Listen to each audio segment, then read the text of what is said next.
اب یہ پاکستان جو اسلامی تاریخ میں ایک بہت بڑا انقلاب ہے، ہجرت مدینہ کی حکمتوں کا بہت بڑا حوالہ۔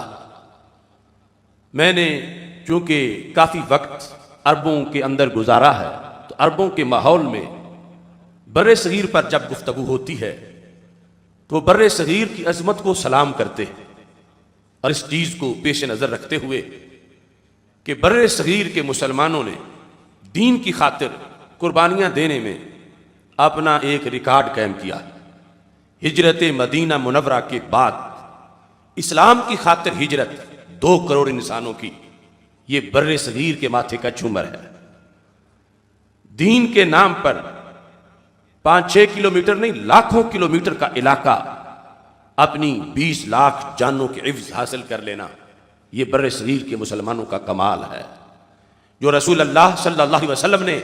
فرمایا تھا جب بیت المدراس میں یہود کو خطاب کیا تھا اور دنیا بھر کے بادشاہوں کو للکارا تھا اور فرمایا تھا وَاعْلَمُوا أَنَّ الْأَرْضَ لِلَّهِ وَلِرَسُولِهِ، یاد رکھو کہ زمین خدا کی ہے اور خدا کے مصطفیٰ کی ہے صلی اللہ علیہ وسلم۔ یہ جو فلسفہ زمین پر حکمرانی کا، زمین پر حکومت کا، ہمارے آقا صلی اللہ علیہ وسلم نے اپنے لفظوں میں بیان کیا تھا کہ اسلام صرف مسجد کی چند کناروں کا دعوے دار نہیں اور مدرسہ کے چند مرلوں کا دعوے دار نہیں۔ میرے آقا علیہ السلام نے فرمایا ساری زمین میری ہے، میں ساری زمین کا مالک ہوں،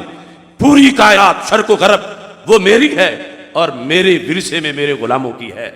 بر صغیر کے مسلمانوں نے رسول اللہ صلی اللہ علیہ وسلم کی شریعت کے اس پہلو پر عملاً اپنی جد و جہد کرتے ہوئے انہوں نے یہاں سے برٹش استعمار کو اور ہر قسم کی اسلام دشمن قوتوں کو پیچھے ہٹا کر اپنی جانوں کے بدلے یہ ثابت کیا کہ ہمارے آقا علیہ الصلوۃ والسلام نے جو اپنی وراثت ظاہر کی تھی، ہم کسی قبضہ گروپ کی وہاں پر حکومت نہیں مانتے،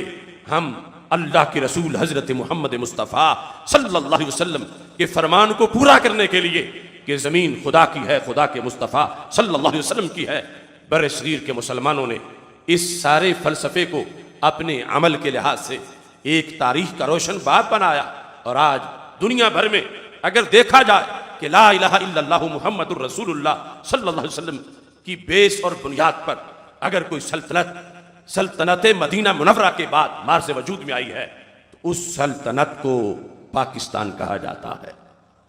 نقش ہے جو دل پہ وہ تصویر پاکستان ہے، جذبہ الفت کی ایک تعبیر پاکستان ہے۔ کون اب تسخیر کر سکتا ہے ارض عشق کو، مصطفیٰ کے نام کی جاگیر پاکستان ہے۔ رسول اللہ صلی اللہ علیہ وسلم نے اس کائنات میں جہاں حجرے میں ہمیں دین پر عمل کرنے کا طریقہ دیا، مسجد میں دین پر عمل کرنے کا طریقہ دیا،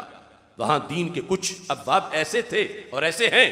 کہ جب تک اقتدار نہ ہو، زمین پہ کنٹرول نہ ہو،